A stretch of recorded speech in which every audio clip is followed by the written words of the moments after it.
Hello students. आज जो मैं आपको टॉपिक पढ़ाऊंगा वो है इलेक्ट्रिक जनरेटर। जनरेटर आप सभी जानते हैं, जनरेटर क्या करता है? मैकेनिकल एनर्जी को कन्वर्ट करता है इलेक्ट्रिकल एनर्जी में। इससे भी हम पहले पढ़ चुके हैं इलेक्ट्रिक मोटर, जो क्या काम करती थी, जो हम उसमें इलेक्ट्रिसिटी देते थे वो किस में चेंज हो जाती थी? आपकी चेंज हो जाती थी मैकेनिकल एनर्जी में।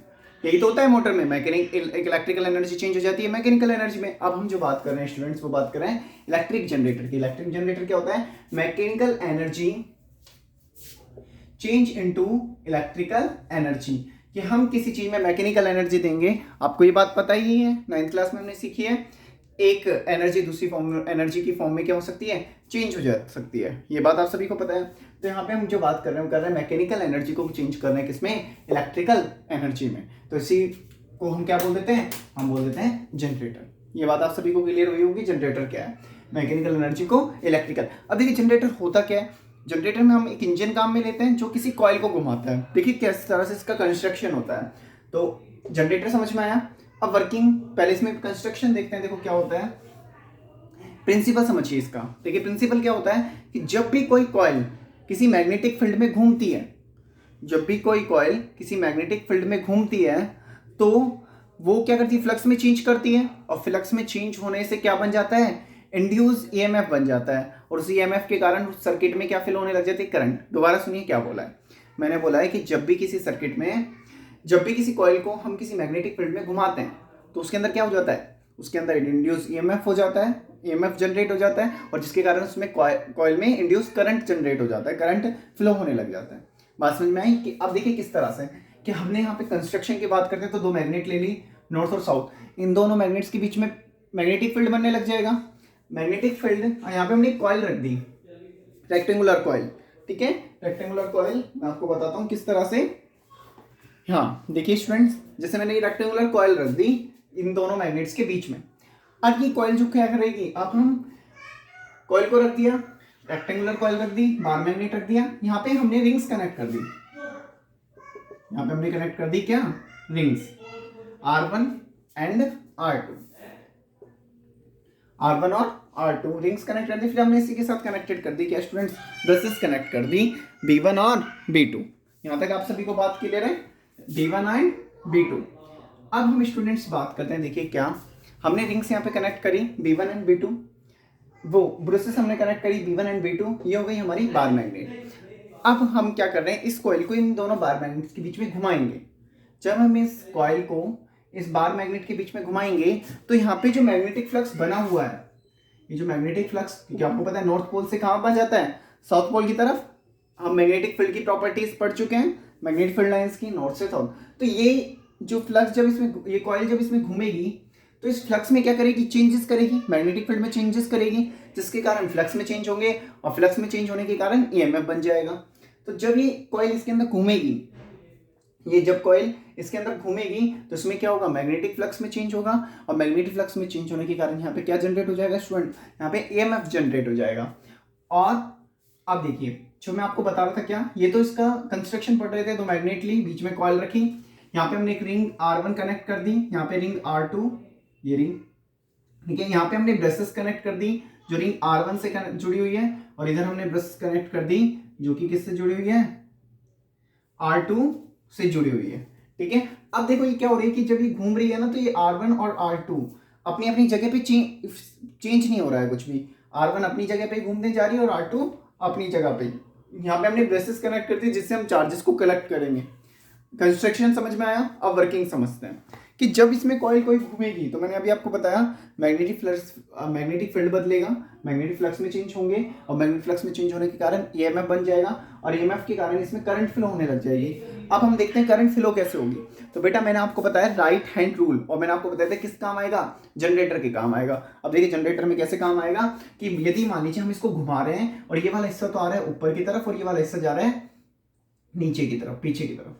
ठीक है, ये वाला हिस्सा ऊपर की तरफ आ रहा है और ये वाला हिस्सा नीचे की तरफ जा रहा है। अब इसमें हम करंट देखते हैं कि करंट कैसे फ्लो हुई। तो करंट फ्लो जब भी हम निकालेंगे तो राइट हैंड रूल से निकालेंगे। करंट की डायरेक्शन हम किससे देते हैं? इंड्यूस करंट की डायरेक्शन हम देते हैं राइट हैंड रूल से। तो देखिए किस तरह से निकालेंगे कि यदि कोई भी मैग्नेटिक फील्ड इस डायरेक्शन में, मैग्नेटिक फील्ड को हम किससे दिखाते हैं? इंडेक्स फिंगर से। और उस पर लगने वाला फोर्स वो कहाँ है, ऊपर की डायरेक्शन में। देखो ऊपर की डायरेक्शन में ना, बाहर की तरफ लेके आ रहे हैं इस वाली प्लेट को, ऐसे घुमा रहा है। देखो कोई चीज को ऐसे घुमा रहे हैं तो फोर्स कहाँ लग रहा है, ऊपर की तरफ लग रहा है। तो फोर्स लग रहा है बेटा ऊपर की तरफ, फोर्स लग रहा है ऊपर, मैग्नेटिक फील्ड इधर, तो इंड्यूस करंट की डायरेक्शन कहाँ हो जाएगी, अंदर की तरफ। मतलब हम एक तरीके से ये मान सकते हैं, अब कहाँ हो जाएगी, इस तरफ। तो मैग्नेटिक, तो करंट की डायरेक्शन, इधर से करंट गया और इधर से करंट इस तरह से फ्लो हुआ, इस तरह से, और B1 से होता हुआ पूरे सर्किट में इस तरह से गया और इस तरह से वापस आ गया। और हमने देखा कि जैसे ही पूरा सर्किट कंप्लीट हुआ तो गैल्वेनोमीटर में डिफ्लेक्शन होने लग गया। तो हमने एक दिमाग लगाया कि हम जब इस कॉइल को घुमा रहे हैं तो कुछ ना कुछ ऐसा हुआ ना कि इसमें करंट बन गया। गैल्वेनोमीटर मैंने आपको डेफिनेशन लिखवा चुका हूँ, किसको बताएगा, करंट को बताएगा, करंट को इंडिकेट करेगा। तो हमने देखा कि गैल्वेनोमीटर में डिफ्लेक्शन आ रहा है, तो हमने देखा कि हाँ कुछ ना कुछ इसमें करंट फ्लो हुई है, तभी तो डिफ्लेक्शन आ रहा है। तो करंट कैसे बनी है, जब हमने इस कॉइल को घुमाया तो कॉइल को घुमाने से मैग्नेटिक फ्लक्स बदले और मैग्नेटिक फ्लक्स के कारण इंड्यूस ईएमएफ जनरेट हुआ, जिसके कारण करंट बनी और करंट पूरे सर्किट में इस तरह से घूमी। करंट की डायरेक्शन किससे दी है स्टूडेंट्स, मैंने लेफ्ट राइट हैंड रूल से। किससे दी है, right hand, Fleming's right hand rule मैं आपको ऑलरेडी लिखवा चुका हूँ। अब स्टूडेंट्स मैं बात करता हूँ कि अब आधे ये तो हुआ हाफ साइकिल की बात। देखो ये वाला हिस्सा मान लीजिए यहाँ से स्टार्ट हुआ, अब हाफ साइकिल कब हुआ, जब ये घूम के यहाँ आ गई, और पूरा एक साइकिल कब हुआ, जब ये घूम के वापस अपनी पोजीशन पे आ गई। तो देखो हाफ साइकिल होने के बाद में ये जो ए बी वाला तार है, ये मैं इनको नाम दे दूं ए बी सी डी, तो ये जो ए बी वाला तार है वो घूम के कहाँ आ गया, वो घूम के आ गया इस तरफ। अब इस तरफ जब वो घूम के आ गया, देखो ये हो गया आपका ए बी सी और डी। अब जब ये तार घूम के यहाँ पे आ गया तो अब क्या कर रहा है, हमारा इसको तो हम घुमा ही रहे हैं। अब की बार ये वाला हिस्सा तो जा रहा है नीचे और ये वाला हिस्सा आ रहा है ऊपर, ये वाला हिस्सा तो जा रहा है नीचे और ये वाला हिस्सा आ रहा है ऊपर।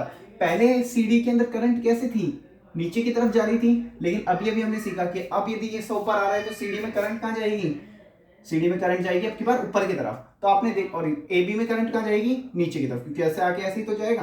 तो हमने देखा कि इसमें आधे साइकिल के लिए तो करंट B1 पॉजिटिव, आधे साइकिल के लिए तो करंट कहां से जा रही थी, B2 टू B1, इधर से इधर जा रही थी। अब बाद में कहां जा रही है, आधे साइकिल के बाद में जो जा रही है CD से जा रही है ना।